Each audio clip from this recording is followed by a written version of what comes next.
Ngopi dulu, Bray. Ngopi dulu. Biar nggak oleng.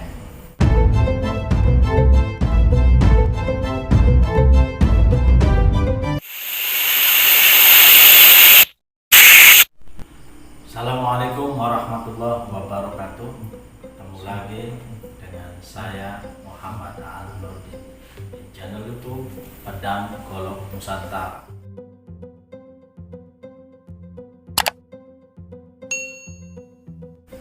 Sahabat-sahabat, hari ini kita akan berbincang-bincang lagi dengan Kang Profesor Tendi, sejarawan muda Indonesia. Beliau sengaja untuk bulan Ramadan ini penuh mengisi Pedang Golok Nusantara. Dan sekarang kita akan melanjutkan obrolan dengan Kang Tendi. Seperti apa obrolannya? Nah, ngopi dulu, Bray.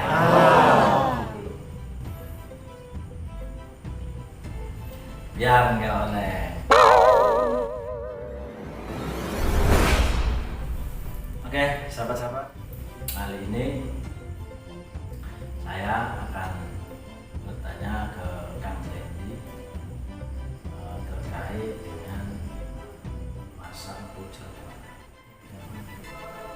Nah, seperti apa kronologinya atau cerita dan sejarahnya, kita sama-sama mendengarkan sejarah atau kisah cerita dari Kang Tendi seperti apa. Assalamualaikum warahmatullahi wabarakatuh. Waalaikumsalam. Jadi di beberapa hari yang lalu Kang Tendi pernah bilang bahwa Cirebon itu dulu banyak sekali pandai besinya dan karya atau produksi pandai besi Cirebon juga ya produksinya banyak. Itu seperti apa Kang Tendi? Terima kasih Kang Ari. Jadi memang eksistensi empu-empu yang dalam hal ini adalah produsen senjata gitu ya, itu pasti ada di setiap kerajaan. Karena sebagai eksistensi sebuah kekuasaan, dia tidak bisa dilepaskan dari alat untuk mendukung kekuasaannya itu, yaitu adalah pasukan militer, yang mana itu otomatis harus didukung dengan persenjataan yang ada. Nah, pada zaman dahulu itu setiap kerajaan, terutama yang besar gitu ya, itu pasti akan didukung oleh eksistensi empu-empunya tersebut. Nah, kebetulan Cirebon ini sebagai kelanjutan dari Trah Pajajaran itu, maka beberapa empu yang memang ada di Cirebon pun berkaitan erat dengan Mataram itu sendiri. Kalau kita baca beberapa naskah, misalkan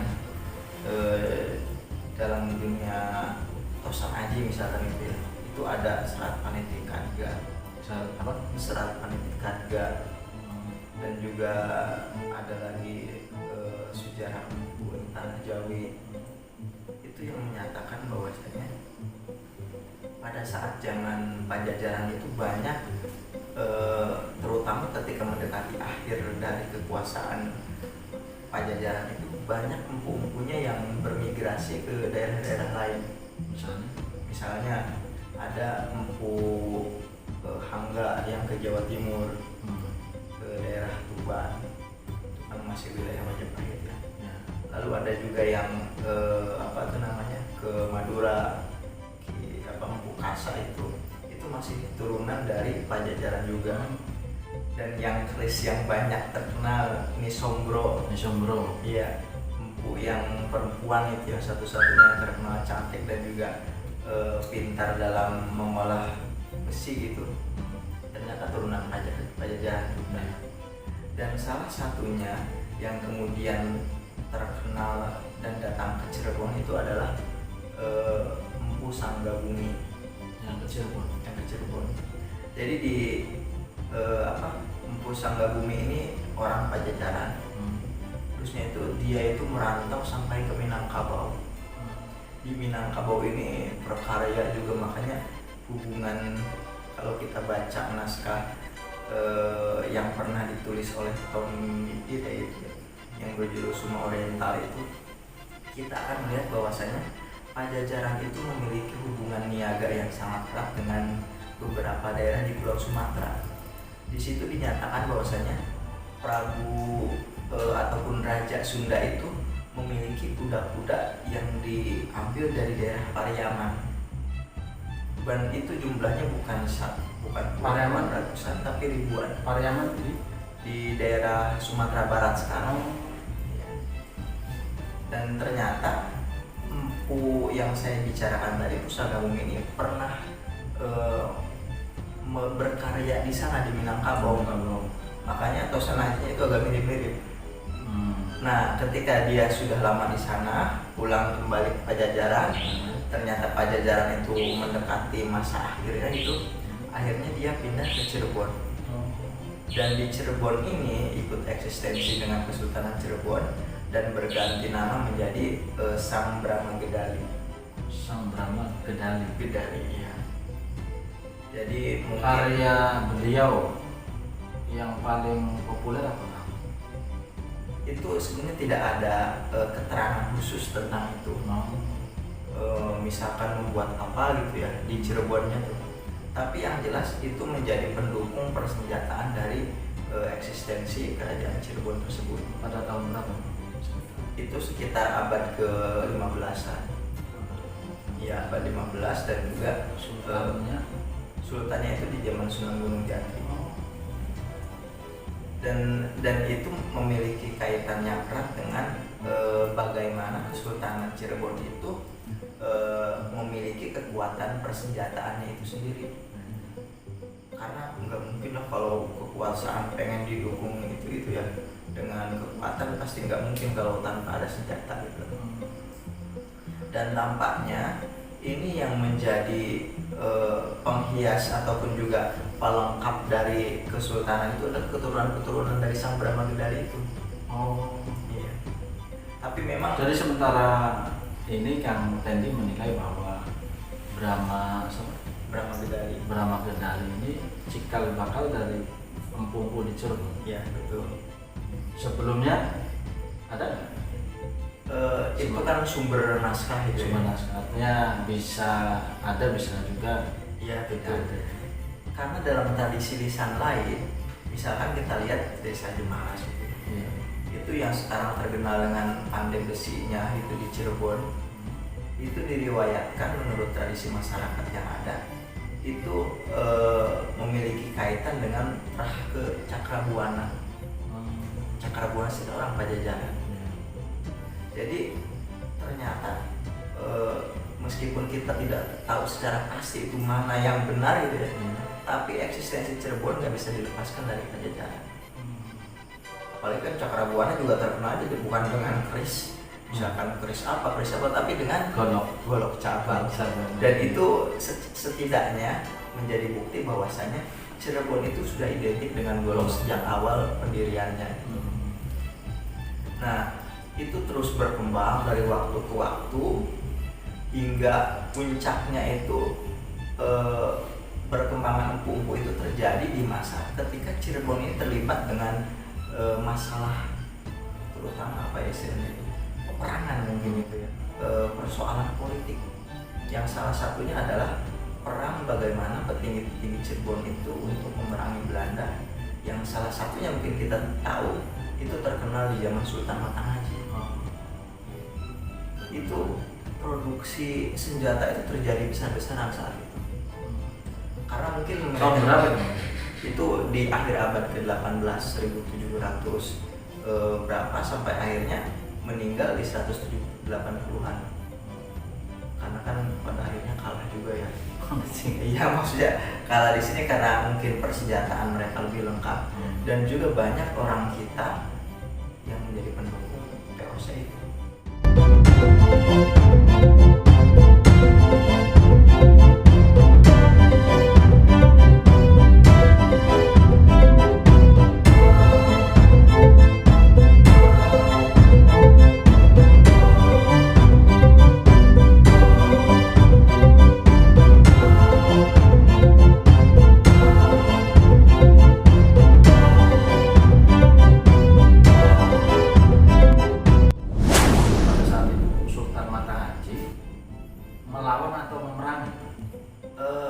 melakukan strategi politik seperti itu.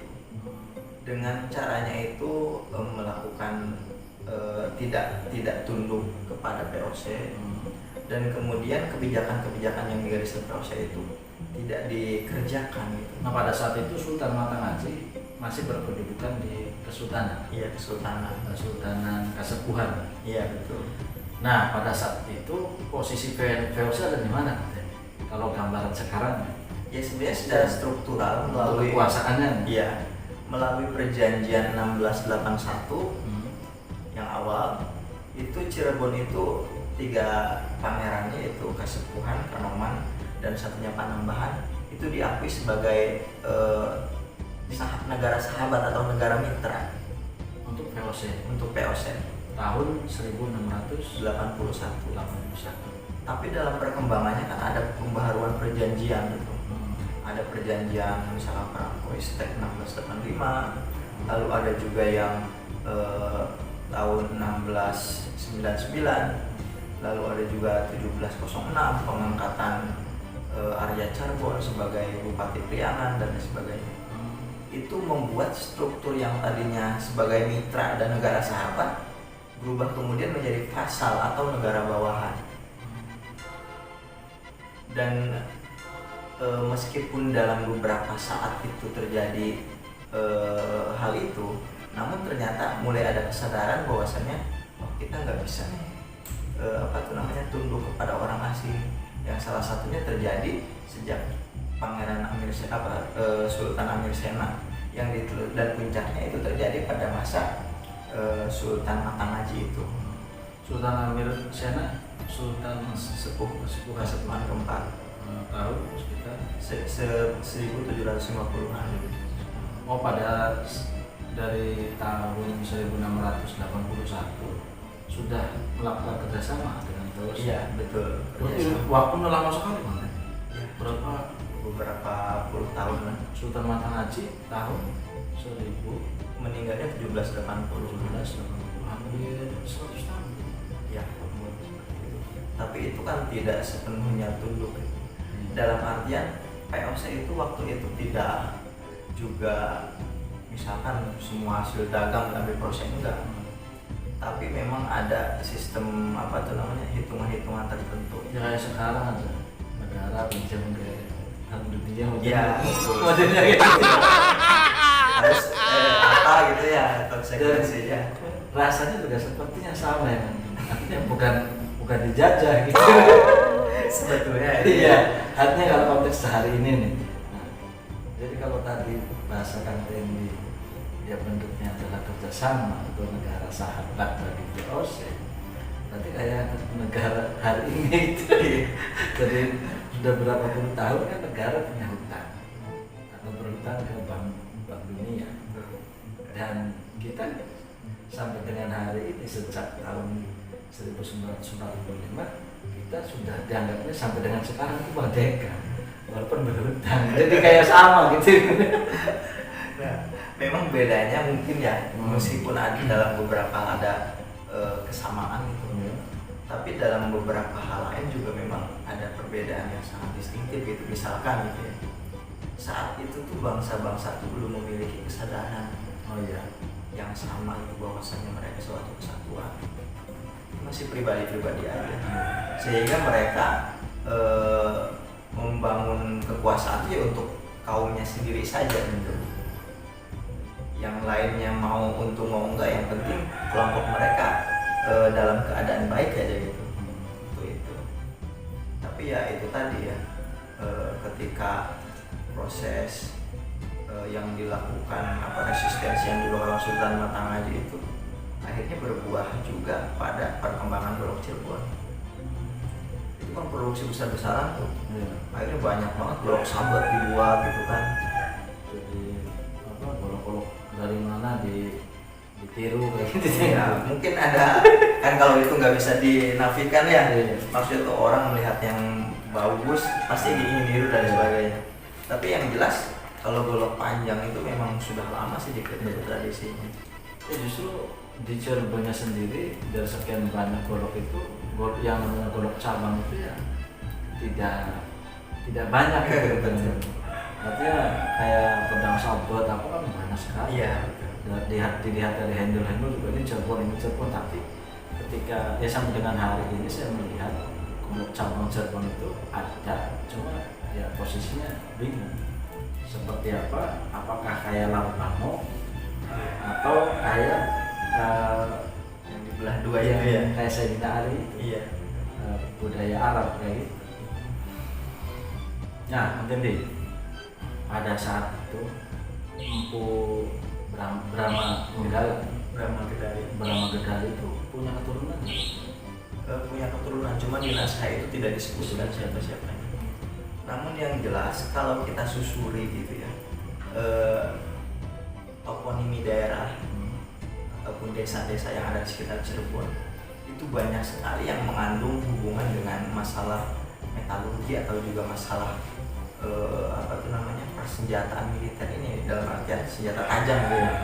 Ya misalkan kita tahu di daerah Kuningan ada desa Kepandayan lah, lalu Cirebon juga ada Pandai. iya ada desa Pandai kan, lalu ada juga di daerah apa tuh Ciledug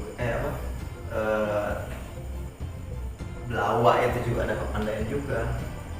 Lalu ada juga yang menyamakan Patapan itu bukan pertapaan tapi patepaan. Jadi memang ada beberapa indikasi yang bisa mengarah itu adalah wilayah-wilayah yang dikhususkan untuk Pandai. Tapi kalau misalkan kita lihat beberapa tradisi masyarakat juga, entah itu Babadan dari sini sana, itu daerah-daerah tertentu juga katanya memproduksi. Misalkan tadi ada Jemaras, di Kuningan ada Tarajuk, lalu di Majalengka ada beberapa daerah juga katanya, yang itu menunjukkan bahwasanya ada banyak tempat yang bisa kita identifikasi sebagai pusat-pusat untuk pembuatan produksi senjata tersebut. Ngopi maning bray. Come on. Dan sahabat-sahabat, tadi perbincangan saya dengan Kang Tendi terkait secara awal di Cirebon ada Empu, dan bisa jadi selain Brahma Gedali juga mungkin ada, atau mungkin juga sesuai dengan di catatan yang tadi disebutkan oleh Kang Tendi. Oke, sahabat-sahabat, tadi yang bisa disampaikan oleh Kang Tendi yang begitu luar biasa. Jangan lupa like, subscribe, dan share. Dan selamat berpuasa bagi umat Islam di Indonesia khususnya. Salam budaya, salam lestari, assalamualaikum.